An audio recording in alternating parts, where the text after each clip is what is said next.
how one can start their career in software testing.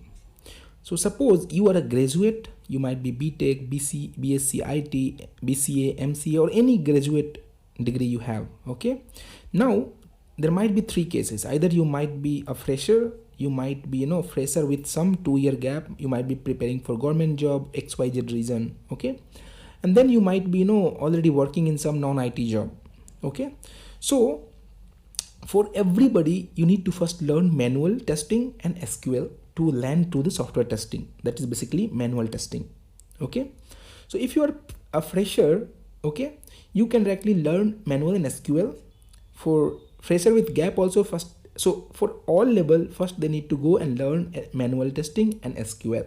Okay, then if you don't have any gap, like a fresher, or basically fresher which they don't have any gap, so they can prepare for manual testing, okay, or SQL, and then along with that they need to prepare their college project.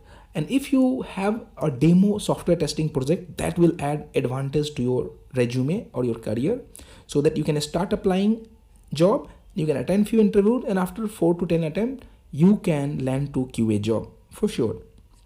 But same thing, if you have gap in your career or academic, either you are working in IT or non-IT job, or you are a fresher with 2-3 year gap, you can first learn manual testing and SQL, then you work on some live project or demo project.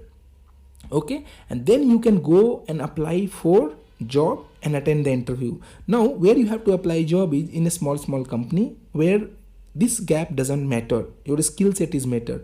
Or you can apply to the consultancy, you can consult with different consultancy, and they will be providing you the job, okay, with third party company. So you don't need to worry about this. Okay, so once you are well prepared with SQL and manual testing and with project, you can definitely apply, and after 4 to 10 attempts based on your preparation, you will definitely get a job and you can start QA life. I'll be going to give you all the guide how to prepare and which course to pick and how to start and how testing look like.